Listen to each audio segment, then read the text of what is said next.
Much more enthusiastic than Pakistan are some of the so-called liberals, human rights activists, civil liberty walas in the international media who have been accusing India on Kashmir, ignoring the history, ignoring what Pakistan has done in Kashmir, ignoring what Pakistan is doing in Kashmir.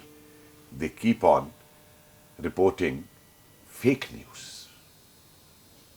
I am shocked that since when BBC has become a broadcaster of bogus news, a bogus broadcasting corporation, showing videos which were 3 years old, 2 years old, fake videos.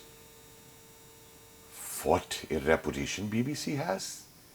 Don't their editors know that these are fake videos? These are old videos, but using them against India.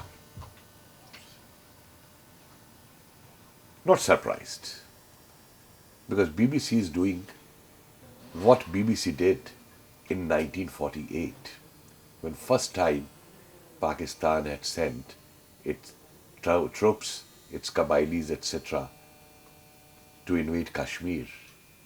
At that time, the BBC never reported that it is the Pakistani army which was leading these so-called tribesmen, though it was full in the knowledge of BBC. Why? Because the British government at that time wanted India to have a soft corner on Pakistan, have a soft corner on Kashmir, give Kashmir to Pakistan. That is what the British attitude is. And even today, the BBC thinks that they are still in colonial times. Let the BBC know very clearly that India today is not the India of 1947. The Britishers are not our colonial masters. You still may be the colonial masters of Pakistan. And to save them, you put these fake news, fake videos in the name of civil liberties and human rights. How many times has the BBC shown whom the terrorists were killing in Kashmir? The same Pakistan which sheltered Bin Laden for years when the whole world was looking for this terror king, where he was. The Pakistanis shielding those terrorists whom UN has declared terrorists. There they have silence of these Barbadiwalas. Barbadiwalas are destructors. What do they want? Controlled by leftists who want proletariat dictatorship world over. For them, nationalism is a bourgeois concept. BBC, when terrorist attacks were there in England, how were you reporting? Because we Indians are not humans. We can be treated as guinea pigs even in 21st century. So if terrorists attack us, if terrorists kill our people, it is fine. They have to be defended in the name of human rights. And when they kill your people, you are a superior race. You are superior human beings. Then terrorism is a threat. But terrorism is not a threat to India. Correct yourself.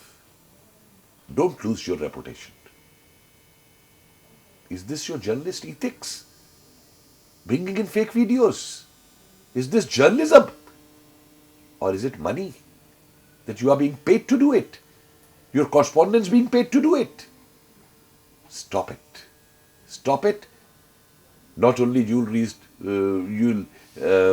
your credibility in the front of world, but no one will ever bother if you produce some good news also, that whether your news is authentic or not, because it has been proved this time and again, earlier and this time again, that you put in fake news to support terrorists.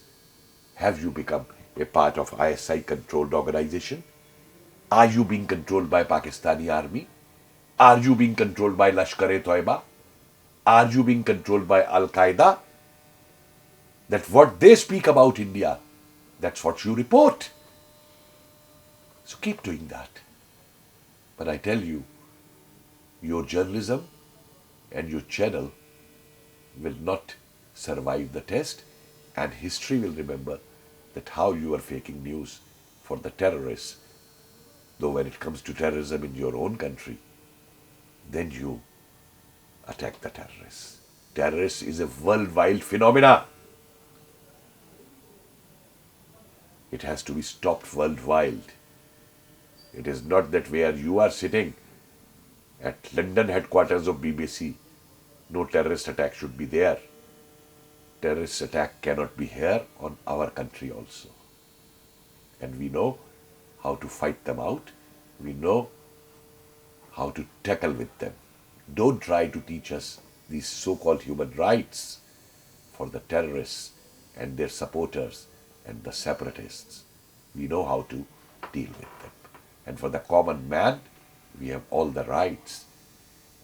Did the BBC ever dare to mention that what the people of Kashmir were losing under Article 370 and 35A? Did they ever report that how certain politicians in Kashmir were making their own fortunes, making money?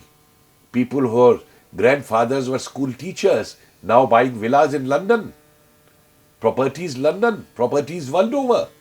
How they fleeced the Kashmiri common man. Has the BBC ever dare reported that?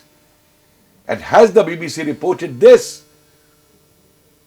That the people in Kashmir are listing in queues in thousands to join the Indian army, the Indian paramilitary forces. Could the BBC report this, that Aurangzeb, who was butchered by terrorists when he was on leave, the Indian army brave, how his brothers decided to join the Indian army and fight these terrorists? What his father said for fighting terrorism. Stop this one-sided propaganda, or you will be nowhere, BBC.